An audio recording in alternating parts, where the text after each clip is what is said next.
Post-merge reality says it's going to be Ethereum Classic that gets the majority of the hash rate.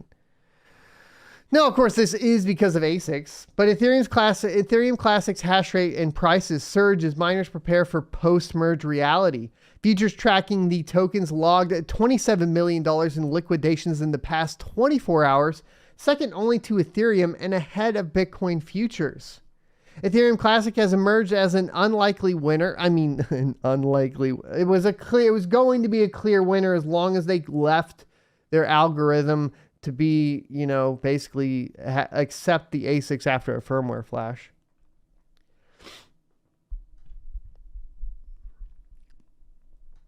Ahead of Ethereum's merge, scheduled for later this month, with network metrics surging to lifetime highs and ETC tokens gaining value in mostly a flat market. But this is true across all proof-of-work coins. They're not paying attention.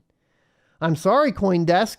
You're missing Flux breaking the top 100 on CoinMarketCap. You're missing Ergo cracking $5.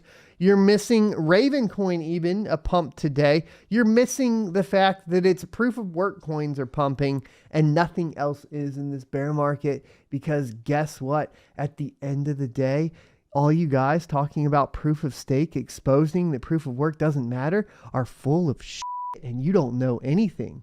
Because everything else that's proof of work is pumping in a bear market, while all of your precious proof of stake coins are not. The only other one that's proof of stake that will be proof of stake here in the future is Ethereum. And that's a little bit of a different case because, it's got the hype surrounding it. But let's be honest about what's happening in the market, right? The Ethereum Classic hash rate reached over 48.64 terahash per second as of Tuesday morning, having surged more than 133% since July and overtaking the previous record of 28 terahash a second set in April.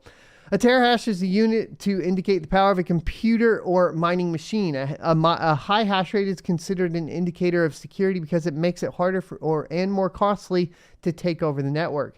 Ethereum Classic tokens have added 28% in the past 24 hours, rising to as high as $41 in early Asian trading hours before retreating slightly.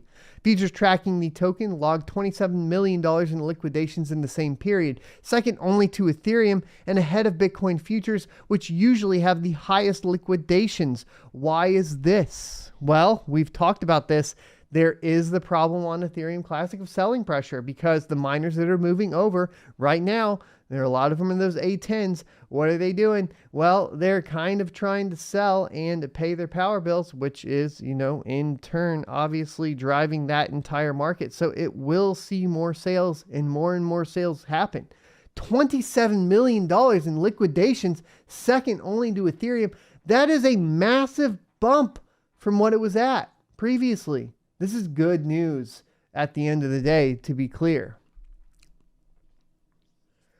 So why the sudden growth? Ethereum Classic was formed after the DAO hack in 2016 caused a hard network fork that split the blockchain in two. The original chain continued as Ethereum Classic, while the new one was called Ethereum.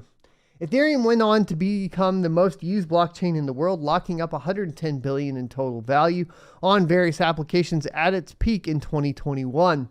Growth on Ethereum Classic, on the other hand, remained tepid. Applications based on the chain locked up just over $1 million at the peak, and the network didn't harbor any prominent decentralized finance application despite the sector's outsized growth.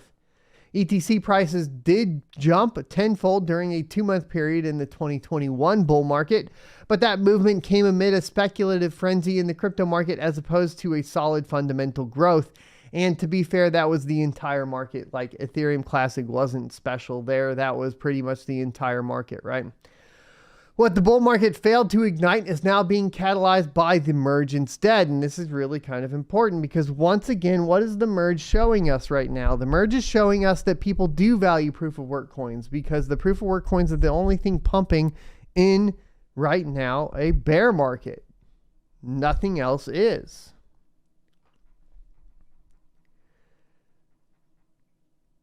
The merge, which will shift Ethereum from its current proof-of-work consensus mechanism to a proof-of-stake one, has turned the focus of key network participants back to Ethereum Classic. Developers say the move away from a proof of work system will make the network much cheaper and faster and environmentally friendly. And of course, if we are being completely honest, the one that nobody likes to admit is that making it cheaper and faster does what? Compromises the security. You can have cheap, fast, and secure. Pick two, right? And get rid of the security. Boom, you got cheap and fast and insecure. It will also mean that it will also mean the end of an income stream for Ethereum miners who are rewarded with Ether tokens for supplying resources to the blockchain. Post Ethereum merge, the Ethereum proof of work miners will need to mine other coins since Ethereum is moving to proof of stake. A co-founder at the non-fungible token project Snook wrote in a Telegram message. The options are Ethereum Classic or some new Ethereum fork. The options are not Ethereum Classic and some new Ethereum fork. They're only Ethereum Classic or a new Ethereum fork if you have an Ethereum or an ETH hash ASIC. That's the only reason. Everybody else has the option to move to plenty of other things, such as, and including but not limited to Flux, Ravencoin, Ergo, Neoxa, Caspa. List goes on. List goes on. There's plenty of other options here, right? That's kind of the point. Miners produced over $620 million worth of Ether in July alone, data shows, making a merge akin to a death knell for a significant chunk of cash. Still, it's not a thought. It's not as though, I think is what they mean. Ethereum Classic will be without competition. A group of miners involved in the 2016 fork have floated their interest in forking Ethereum again after the merge, creating ETH POW, a token that would power the proof of work Ethereum network. ETH proof of work backers include Tron founder Justin Sun and prominent Chinese miner Chandler Go. Sun has pledged more than 1 million ethers to help support and develop the chain. And obviously, like we've talked about before, that one's going to be sketchy. Thanks for checking out this clip from the Crypto Mining Show. You can check out the full episode here or more crypto content down here. Also, I'd like you to check out my locals page at sonofatech.locals.com where you can become a member for free or choose to be a $5 a month supporter that unlocks additional content.